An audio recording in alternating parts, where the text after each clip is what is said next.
जाणीव पिंटू गावडे, संजय गावडे, पिंटू गावडे, संतोष या पुढे तुम्ही या सगळे पाळेकर, पाळेकर, तुषार पाळेकर, सगळ्यांना मनापासून धन्यवाद।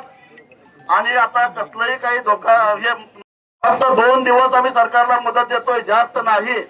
आणि 2 दिवसानंतर काही झालं नाही, मी पुन्हा ओरोसला येतो, एक बैठक घेऊ आणि तारीख ठरवू मुंबईला कधी जायचं ते।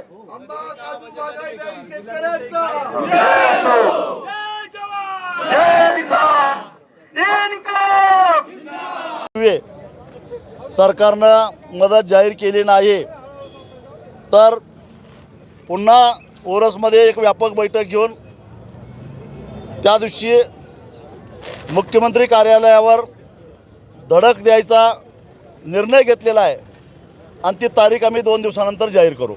नुकसान भरपाई दिली नाही तर 2 दिवसात जाहीर केली नाही तर मंत्रालयाला धडक देण्याचा तुम्ही इशारा दिला? हो, वर्षा बंगल्यावरच धडक देणार आहोत, कारण ते मुख्यमंत्र्यांचं शासकीय कार्यालय सुद्धा आहे। तब्बल 3 तास मोर्चा केला, त्यानंतर प्रतिनिधी दाखल झाले।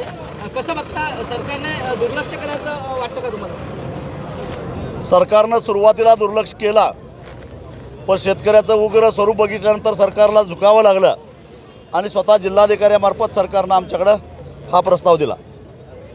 ओके। आंदोलनास्थळी तुम्ही भेट दिलात, नेमकं काय आश्वासन सरकारच्या तर्फे तुम्ही दिलात आंदोलन? जे आंदोलनकर्ते होते त्यांच्या काही मागण्या होत्या आणि सगळ्यात महत्त्वाची त्यांची मागणी होती की आंबा आणि काजू याचं जे या सीझनमध्ये जे नुकसान झाले त्याचे नुकसान भरपाईच्या बाबत, तर त्याबाबत आम्ही त्यांना आश्वस्त केले। कारण 17 मार्च 2026 रोजी माननीय मुख्यमंत्री महोदय यांच्या अध्यक्षतेखाली एक मीटिंग झाली होती कोकणातील सर्व लोकप्रतिनिधींची।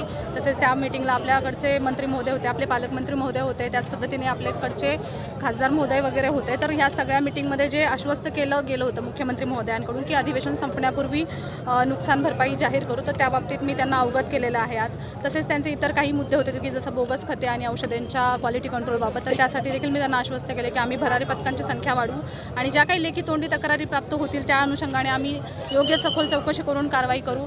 त्यानंतर त्यांच्या काही अशा मागण्या होत्या की गिरिया येथील संशोधन केंद्राची उभारणी, त्याबाबत देखील आम्ही शासनाला ऑलरेडी प्रस्ताव पाठवला आहे, त्यासाठी आम्ही पाठपुरावा करू।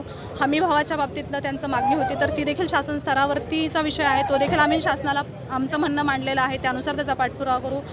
काही विषय त्यांनी नवीन आमच्यासमोर आणलेले आहेत, जसं की सावकारीचा विषय होता, तर त्या बाबतीत आमचं सहकार विभाग म्हणजे जिल्ह्याचं सहकार उपनिबंधक असतील किंवा वाशी मार्केटचा विषय असेल, म्हणजे सहकार आणि पणन या दोन्ही विभागांना सोबत घेऊन आम्ही त्या अनुषंगाने देखील कारवाई करू असं आम्ही त्यांना आश्वासन दिलेलं आहे। 2 दिवसाची मुदत त्यांनी दिली आहे, नंतर मंत्रालयाला धडक द्यायला असं त्यांनी म्हटलंय किंवा वर्षाबंगल्यावर धडक द्यायला असं म्हटलंय। काय निर्णय होईल, काय वाटतं याबाबत? शासन हे पॉझिटिव्हच आहे पहिल्यापासून, त्यामुळेच इतकी मोठी मीटिंग 17 मार्च रोजी बघायला मिळाली, म्हणजे खूप सकारात्मक। मी स्वतः त्या मीटिंगला होते आणि खूप सकारात्मक पद्धतीने ती झालेली आहे। नक्कीच शासन यावरती निर्णय घोषित करेल असं मला खात्री आहे। प्रमुख म्हणून कसं बघता याकडे, कारण निर्णय होणं अपेक्षित आहे? नक्कीच शेतकरी गंभीर आहेत। नक्कीच जिल्हा प्रशासन प्रमुख म्हणून आम्ही नक्कीच काळजी करतो, कारण हे शेतकरी हे आमचेच आहेत, त्यामुळे त्यांची जी हाल आम्ही बघत आहोत ते आम्हीही मान्य केलेलं आहे। आम्हीच म्हणजे सिंधुदुर्ग जिल्ह्याच्या बाबतीत म्हणायचं तर सिंधुदुर्ग जिल्ह्याने सर्वप्रथम अहवाल सादर केले होते, आंब्याचं नुकसानीचं असेल किंवा काजूचं नुकसानीचं असेल। कृषी विद्यापीठाबरोबर पहिलाच सगळ्यात चांगला समन्वय आपला होता आणि सिंधुदुर्ग जिल्ह्यानेच सगळ्यात जास्त ह्याचा व्हॉइस वरती ठेवलेला आहे असं मला नक्की नमूद करावं लागेल। प्रशासन असेल, लोकप्रतिनिधी असतील, माननीय पालकमंत्री महोदय असतील किंवा आपलं शासन असेल महाराष्ट्रात, हे शेतकऱ्यांच्या सोबतच असेल अशी मी ग्वाही देते। असे आमचे दररोजचे नवनवीन व्हिडिओ पाहण्यासाठी आमचा लोकसंवाद लाईव्ह यूट्यूब चॅनल लाईक आणि सबस्क्राईब करा।